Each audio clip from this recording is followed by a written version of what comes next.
La perestroika ufológica llegó a la antigua Unión Soviética antes que la política, y el responsable de que fuera así, o al menos de haberlo intentado, es nuestro explorador de lo insólito de esta noche, Felix Ziegel, un notabilísimo científico gracias al cual comenzó a hablarse de ovnis libremente al otro lado del telón de acero. Un hombre que, entre otras cosas, dejó al descubierto algunas de las muchas incógnitas que plantea el mayor misterio ruso, la caída de un extraño objeto en Tunguska en 1908. La trayectoria por el mundo de lo insólito de Ziegel fue corta pero ruidosa. Algo empezó a gestarse en él en 1963. Por aquellas fechas ya era un veterano investigador, matemático y astrónomo y profesor del Instituto de Aviación de Moscú. Fue uno de los más ilustres maestros de los primeros cosmonautas rusos que por entonces habían iniciado la conquista del espacio. Su bagaje era gigantesco. Había escrito 28 libros científicos y sus publicaciones en revistas técnicas se elevaban por encima de las 250. Y comenzó a oír hablar de ovnis. En ocasiones fueron los primeros cosmonautas los que le contaron ciertas experiencias vividas en el espacio exterior. Inquieto ante todas estas informaciones, quiso que las autoridades militares se implicaran en el asunto. Estaba convencido de que una investigación seria reportaría conocimientos verdaderamente importantes.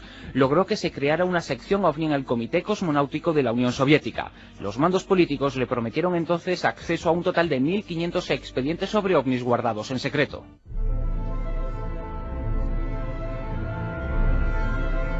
Sus primeros requerimientos toparon con un muro burocrático tras el cual no había sino oposición a mostrarle el archivo secreto. Sin embargo, el 10 de noviembre de 1967 el gobierno, tras muchos intentos, le permitió aparecer en la televisión pública para hablar sobre ovnis. Nunca antes se había hecho nada semejante, y lo hizo con soltura y firmeza. Afirmó que el enigma exigía una imperiosa investigación científica, e instó a las autoridades a liberar toda la información secreta que existiera sobre el asunto.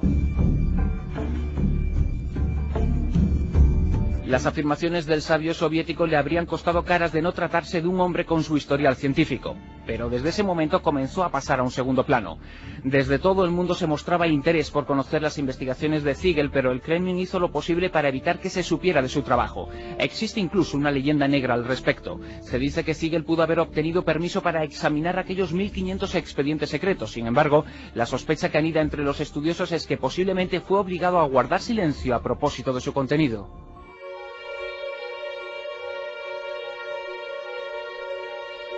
Antes de que su estela se apagase, efectuó otras investigaciones históricas. Viajó a la Tunguska. Allí, el 30 de junio de 1908, una enorme bola de fuego había caído arrasando miles de kilómetros cuadrados de la taiga. Ya entonces existían muchas discusiones respecto al origen del artefacto. Meteorito, cometa o ensayo científico, no se sabía.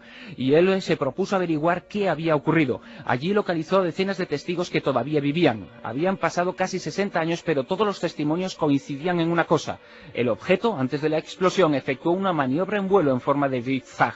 Este y otros datos le hicieron sospechar que el objeto que se estrelló en Tunguska no era ni un meteorito, ni un asteroide, ni nada parecido.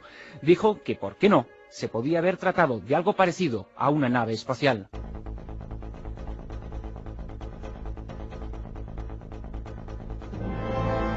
A él debemos una de las investigaciones sobre Tunguska más inquietantes. Se hizo con varios troncos de árboles afectados por la explosión y los llevó a Moscú, en donde serían analizados. Allí averiguó que los anillos que marcan los años de edad de los árboles aumentaban de grosor a partir del año 1908. Este hecho, después de sus investigaciones, tenía una lectura ineludible. El objeto que se estrelló en 1908 desató una poderosa carga radiactiva. Hoy este es el gran misterio de Tunguska, la gran pregunta sin responder. La formuló por primera vez Felix Ziegel, que fallecía pasado los 70 años en 1980. Se iba dejando en sus archivos nada menos que 50.000 informes sobre hechos sin explicación científica.